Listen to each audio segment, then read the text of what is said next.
Alright, just going to take you through the top 5 charts of the week. I'm going to start off with number 1, and this is the P10 and the financial crisis. So as the title of the chart implies, it's basically showing you what if you take out the GFC plunge in EPS or earnings. And just as a bit of context or background, earnings dropped substantially and basically crashed during the financial crisis. Earnings crashed and took quite a while to recover, and certainly took quite a while to recover fully.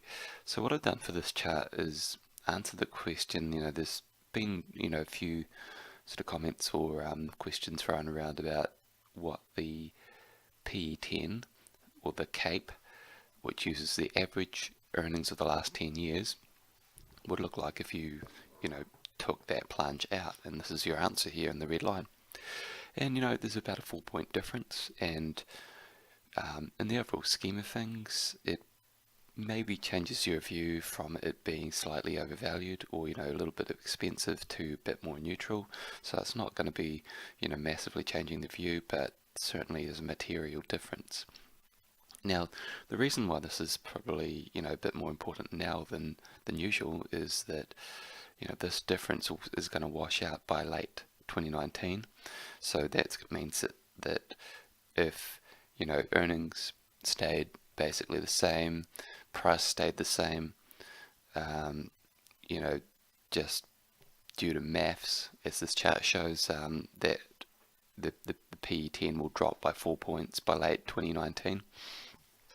So earning this on this valuation metric alone, then market's going to look slightly cheaper or slightly less expensive by the end of next year. So it's something to be mindful of. It's kind of an interesting factoid, really, and certainly if you substituted in next 3 years consensus earnings, then it's going to look even more cheaper, as I noted in the note that sits behind that one. Next one. This one is from the weekly survey that I do on Twitter, and this is the bond survey. I also do an equity survey, and this is overall bull-bear spread for that survey. And you can see here that there's this interesting phenomenon where changes in trends in the sentiment line here tend to line up with changes in trend in bond yields. And so you can see that the bond yield, 10-year bond yield, is inverted. So you can see sort of rising trend in late 2016, early 2017, which is followed by and by that rising trend I mean getting more bullish on bonds, which lower bond yields, bullish bonds, and you can see that it was that sort of turnaround or period of consolidation. And then the survey started getting a bit more bearish on bonds, and that followed through with bearish action in the price or in yields, and now you can see that it's turned around and lines up pretty good with the second chart, really. And actually on that chart, that one's, so we've just seen quite a move in bond yields over the last couple of days, actually. And good follow on from that is this one here, which is the 6-month rate of change in the DM composite PMI in the red, and the 6-month rate of change in the 10-year bond yield. And you can see that there's a big gap opened up. All else equal, this chart is basically saying that bond yields are going to go lower. So for that gap to close solely by the bond market, it would be by bond yields going lower, and if it closed completely, instantly, it would mean that the US 10-year would be trading at or below 2.5%. So pretty interesting chart there. Now I will note that, to balance it out, is that the DM composite PMI, much of the weakening or most of the weakening there is driven by Europe and Japan. So, if you looked at the US 10-year solely from a domestic standpoint, then you'd probably be ignoring that gap. But given the importance of ECB and BOJ quantitative easing, there's still some validity to that. And the other thing is that if there's prolonged weakness in DM developed markets ex-US, and that's going to drive US dollar strength. US dollar strength is generally tends to be deflationary, and that'll probably drive that correction in bond yields.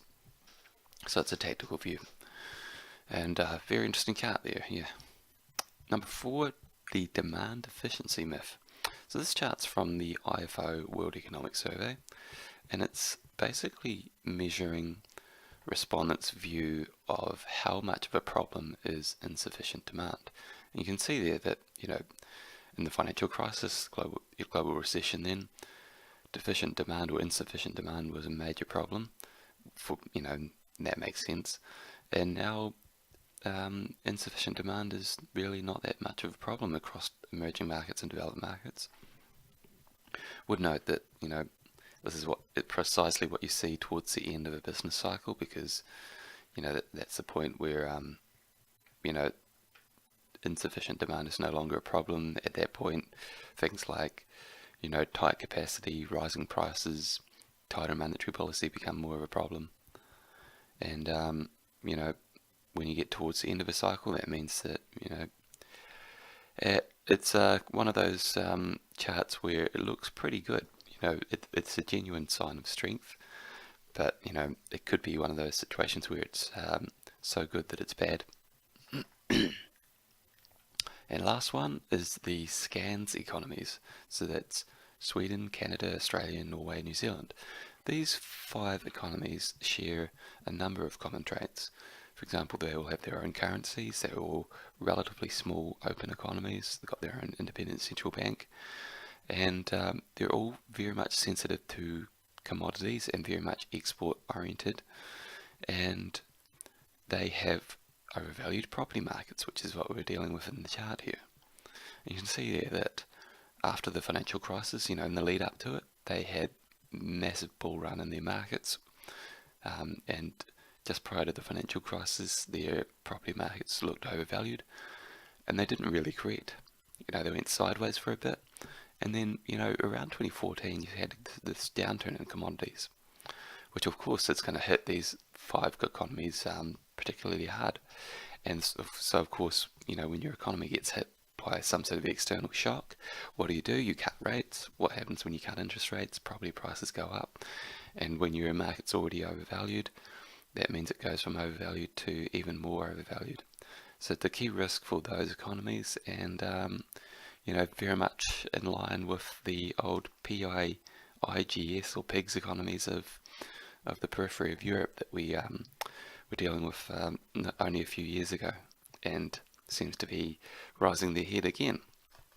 So interesting idea there, interesting acronym, and one to be across. And that's it for this week. If you had any comments, questions, put them in the YouTube comment section below.